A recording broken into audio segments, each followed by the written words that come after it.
Seja muito bem-vindo ao canal Resumo de Odonto. No vídeo de hoje a gente vai falar um pouco a respeito de como é feita uma restauração do dente. Então, como é que eu restauro um dente? Então, no último vídeo a gente aprendeu um pouco falando sobre como e por que restaurar ou obturar um dente. Então, hoje a gente vai falar como restaurar um dente. Então, tanto você aluno, quanto você que está estudando odontologia ou até mesmo por curiosidade, esse vídeo é para você, tá? Então, nesse vídeo a gente vai falar sobre como é realizado um tratamento restaurador nas unidades dentárias. Então, você pode já ter feito alguma restauração na sua vida, obturação. Então, existem alguns convênios que utilizam a palavra restauração e outros utilizam a palavra obturação. Mas no último vídeo, a gente viu que o termo correto para restaurar, quando se trata de uma remoção de cárie de esmalte dentina, é a restauração. Então, o tratamento restaurador, como o próprio nome já fala, ele é um meio terapêutico que vai restaurar algo. Então, nesse caso, vai restaurar o elamento dentário, né? Após o mesmo sofrer alguma lesão. Como no caso dessa imagem, que é uma lesão acidental, né? Uma lesão classe 4, quando teve um envolvimento da borda incisal. Mas também pode ser por modelo carioso, então remove-se, né, aquela cárie. Aqui nesse exemplo é uma classe 1, mas é claro que tudo isso, né, vai depender de diversos casos. Outro caso também de uma restauração é o fechamento de diastemas. Então, hoje a odontologia, ela é tanto estética quanto terapêutica. Então, é meio terapêutico que vai restaurar algo. Então, aqui faz o fechamento, né, desses espaços interdentais, que são os famosos diastemas. Então, nesse vídeo, a gente vai falar como faz a restauração em dentes que são afetados pela cárie. Então, a gente vai falar nesse vídeo aqui, especificadamente, sobre o protocolo resina. O que é uma cárie? A cárie, ela é uma patologia muito comum no mundo todo. Inclusive, a gente tem aqui no canal um vídeo exclusivo sobre cárie, que eu vou deixar o link aqui no card em cima e também na descrição embaixo. Então, o primeiro passo é a gente fazer o exame clínico e radiográfico. Então, para fazer o diagnóstico da cárie, como a gente viu, né, no vídeo anterior, ele é feito através de um exame clínico, mais um exame radiográfico. Então, a gente sempre vai fazer a confirmação do diagnóstico através de radiografias, principalmente periapicais, interproximais e a panorâmica. Mas em caso de cárie, a gente vai utilizar radiografias interproximais para posteriores e periapicais para anteriores. Então, depois que a gente ter a confirmação desse diagnóstico, seja por meio clínico quanto por meio de radiográfico, a gente vai classificar qual classe está aquela cárie. Se é classe 1, se é classe 2, classe 3, classe 4, classe 5. Então, tudo isso a gente vai observar. Então, aqui no caso, a gente tem uma classe 1, né? Ou seja, quando afeta a oclusal dentária. Aqui é a classe 2, quando vai afetar a oclusal e as faces interproximais, seja a mesial ou a distal. Aqui uma classe 3, quando atinge, né, uma borda incisal, uma borda vestibular ou lingual, palatina, só que sem o envolvimento da borda incisal. Uma classe 4, que foi a que a gente viu na imagem anterior, com o envolvimento da borda incisal. E a classe 5, né, que é a classe de quando atinge a face cervical. Então, aqui nessa imagem, abaixo, a gente consegue observar como faz uma restauração. Então, aqui a gente tem uma restauração classe 2, por envolver a oclusal do dente e a face mesial. Então, a gente vai fazer a limpeza, vai aplicar ácido fosfórico, vai fotopolimerizar, vai fazer a técnica incremental de resina composta e, por fim, a gente vai fazer o acabamento e polimento. Mas a gente vai falar sobre cada etapa no vídeo de hoje. Então, essas classes, elas são muito importantes que a gente faça a separação delas. Então, não adianta somente a gente identificar se o paciente tem cárie no dente 25, por exemplo. Pronto, vou restaurar. Não, é importante que a gente classifique qual a classe que está aquela lesão cariosa. Então, aqui o protocolo que a gente vai falar que é sobre resina. Então, o que é importante a gente saber distinguir. Então, aquela cárie, ela foi uma lesão, ela teve que envolvimento? Então, afetou somente esmalte, afetou somente dentina, afetou esmalte, dentina, teve envolvimento pulpar, tá muito próximo da polpa.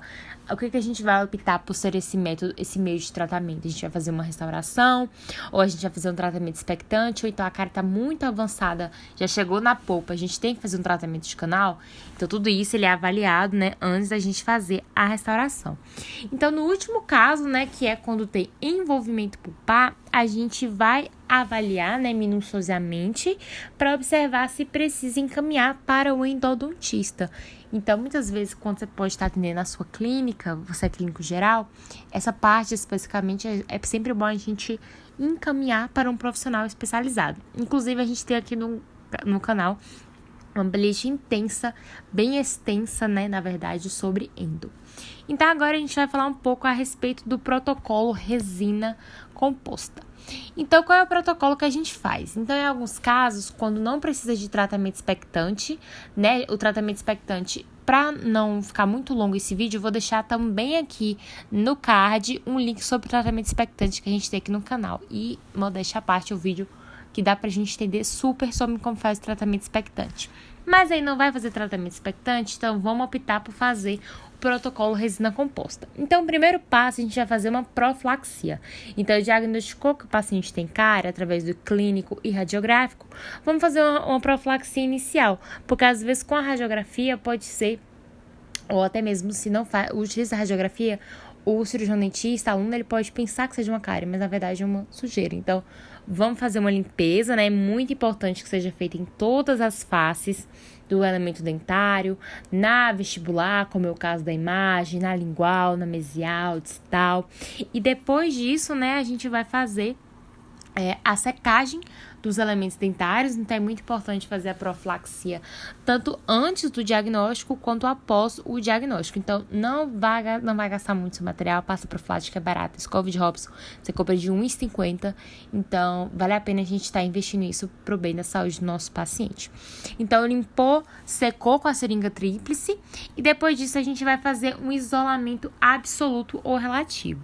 É claro que hoje, na odontologia, vamos ser bem francos, a gente não vê em todos os casos os cirurgiões dentistas utilizando isolamento absoluto, o que é um erro, né? Porque é necessário utilizar o isolamento absoluto, porque o isolamento absoluto ele vai trazer uma vista de campo muito maior, então vai evitar que o paciente ele faça decutição de alguns elementos que vão ser utilizados no tratamento, né? Como a resina, como o ácido, principalmente o ácido. Quando ele cai na boca, ele pode ter algumas propriedades tóxicas. Então, vamos fazer o isolamento absoluto ou relativo, que é aquele que a gente utiliza algodão. Depois que a gente fez o isolamento, a gente vai fazer uma abertura com alta rotação. Então, a gente vai abrir aquela cavidade cariosa com alta rotação e vamos remover a cárie com a baixa rotação, sempre irrigada a fim, né, de proteger o dente, né? Então, a gente utiliza as brocas corretas, a broca 2, a broca 3, enfim. Depois disso, a gente vai fazer uma aplicação de ácido fosfórico com 30 segundos em esmalte. Então, a gente vai aplicar 15 segundos em dentina, 15 segundos em esmalte e depois mais 15 em esmalte. Então, o mais correto é que a gente aplique 15 em esmalte, deu 15 segundos, agora aplica em dentina para completar 30 segundos em esmalte. Depois a gente lava, né, com a seringa tríplice. Depois disso, a gente vai fazer o uso do sistema autoadesivo. Esse sistema autoadesivo, né, o que a gente vai utilizar aqui nesse caso é a resina composta e ele vai fazer uma melhor adaptação marginal. E com isso a gente vai conseguir fazer a incrementação da resina composta. Depois disso tudo, a gente vai fazer, a depender de qual classe da cavidade, iniciar a etapa incremental com as espátulas de inserção. Então, primeiro a gente vai respeitar e inserir de forma a manter os sulcos e fissuras para ficar o mais semelhante da unidade dentária original. Então, olha só que cavidade muito extensa essa da foto. Então, a gente vem, né, faz uma limpeza bem intensa e depois a gente incrementa de forma a respeitar a anatomia dentária, né, até para aquele paciente tiver uma boa mastigação posterior. E por fim, né, mais correto que seja uma semana depois da sua restauração, a gente faz a etapa de acabamento e polimento com resina composta. Então, isso a gente vai utilizar disco de lixa, vamos utilizar as brocas de acabamento e de polimento de resina composta. E isso vai trazer uma iluminação muito maior para a nossa resina. Bom, gente, então essa foi a nossa aula. Espero muito que vocês tenham entendido. Caso vocês não entendido, podem deixar aí nos comentários ou entrar em contato conosco através do nosso Instagram, @canal Resumo de Odonto, ou através do nosso e-mail que está aparecendo aí na tela.